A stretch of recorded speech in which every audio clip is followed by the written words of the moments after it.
이제 중학교의 가장 중간 학년, 그리고 이제 막 시험을 봐야 하는 시기에 들어왔습니다. 자, 시에는 운율이 있어요. 그 운율이라는 것은 무엇이냐? 바로 시의 음악적 요소에 해당하는 것으로 시에서 느껴지는 말의 가락이다라고 얘기합니다. 시는 리듬을 타야 해요. 그래서 시에는 말의 가락이 담겨 있거든요. 자, 그러면 이런 운율에는 어떤 종류가 있느냐? 크게 두 가지로 나누어 얘기할 수 있는데요. 외형률이라는 게 있고 내재율이라는 게 있습니다. 외형률은 바깥 외자를 써서요. 겉으로 운율이 드러나 있는 거예요. 그래서 일정한 규칙에 따라 겉으로 운율이 드러나 있는 거. 이걸 우리는 외형률이라고 얘기하고요. 외형률은 정형시에서나 나타나요. 정형시는 형식이 정해진 시라고 얘기해서 여러분들이 초등학교 때도 배웠던 시조, 이런 것들이 정형시에 속합니다. 시조나 민요와 같은 것들에 해당하는 게 바로 외형률이겠다. 이렇게 알아두시면 돼요. 이런 자유시나 산문처럼 또 쓰는 시가 있어요. 줄글처럼 쓰는 시. 아니, 운문이라면서요, 시는요. 근데 어떻게 산문 또는 줄글 이런 얘기가 나와요? 이러시는데 산문시도 운율이 있어서 걔도 시예요. 산문이 아니고. 자, 그러면 어쨌든 이런 자유시나 산문시에서는 어떤 운율이 드러나느냐? 바로 내재율이 나타난다고 얘기합니다. 내재율은 요 내자가 안내자거든요. 겉으로 드러나지 않고요. 그냥 시 안에서 은근히 느껴지는 운율을 우리는 내재율이라고 얘기합니다. 자, 위에는 류를 썼는데 밑에는 율이라고 썼어요. 근데 한자는 똑같단 말이죠. 어떨 때는 유를 쓰고 어떤 때는 류를 쓰나? 이런 건 상식이니까 잠깐만 알고 갈까요? 우리가 유를 쓸 때는요. 모음이나 니은 받침 뒤에는 똑같은 한자라도 율로 쓰는 게 맞습니다.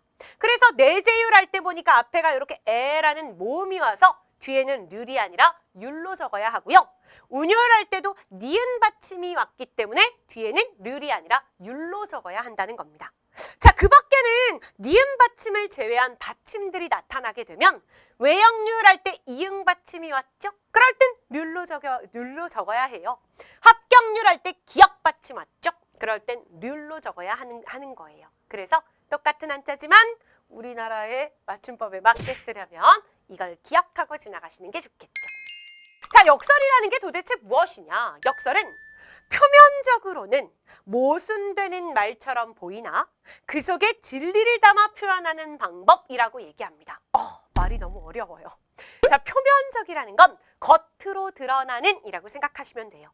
겉으로 드러나는 말에는 모순되는 것처럼 여겨진대요. 자, 모순이라는 건 앞뒤가 서로 맞지 않는다라는 뜻인데요. 자, 여기 모순이라는 단어에는 얽혀진 뜻이 있어요. 옛날에 창과 방패를 파는 사람이 있었대요. 그런데 창을 팔면서 이 창으로는 못 뚫는 방패가 없습니다. 이랬어요. 그런데 옆에 방패를 들고서 이 방패로는 못 막는 창이 없습니다. 이렇게 판 거야. 그랬더니 그 앞에서 구경하던 사람들이 그러면 그 창으로 그 방패를 뚫으면 어떻게 됩니까? 이렇게 물으니까 그 사람이 할 말이 없었다고 얘기합니다. 앞뒤가 안 맞는 거잖아요. 그래서 모순이라는 저 한자가 창과 방패를 뜻하는 거예요. 자, 그러니까 겉으로는 말이 안 되는데요. 그 속에 진리나 진실이 숨어있게 표현하는 것. 이걸 바로 우리는 역설이라고 얘기합니다. 창과 방패라는 뜻으로 말이나 행동의 앞뒤가 서로 일치되지 않는다. 이렇게 좀 기억하세요. 진리라는 말이 또 어려우신가요? 진리는 참된 이치, 참된 도리 이런 뜻을 의미하는데요. 일단 예를 봐야 여러분들이 좀 쉽게 이해할 수 있을 것 같네요. 자, 예가 제시되어 있습니다. 임은 갔지만은 나는 임을 보내지 아니하였습니다. 라고 되어 있어요. 한용운 선생님의 임의 침묵 중에 한 구절인데 정말 유명한 구절이죠. 자, 얘들아, 아니 님은 갔는데 나는 임을 보내지 않았다고? 말이 안 되잖아요. 님이 갔는데 어떻게 안 보내? 앞뒤가 안 맞아요. 그런데 그 속에는 진리를 함축하고 있어요. 볼까요? 사랑하는 님은 나를 떠났어. 근데 나는 님을 안 보냈다고? 앞뒤가 안 맞는 모순이에요. 그런데 님은 떠났지만 늘 내 마음속에는 님이 존재할 것이고 님이 꼭 언젠가 나한테 돌아올 거라 믿는다라는 진실, 진리를 내포한다는 거예요. 이런 게 바로 역설이라는 겁니다. 딱 들어선 말이 안 돼. 근데 그 안에 진리가 들어있는 것. 하나의 예를 더 들어볼까요? 지는 것이 이기는 것이다. 어? 아, 지면 지고 이기면 이기는 거지. 어떻게 지는 게 이길 수가 있어. 딱 들어선 말이 안 되죠. 그런데 진다는 것은 그 사람을 포용하고 더 넓은 마음을 갖는다는 것이니까 그게 더 이기는 것에 해당한다라는 진리를 함축한다고요. 이런 게 바로 역설이에요. 복습 꼼꼼하게 챙기시고요.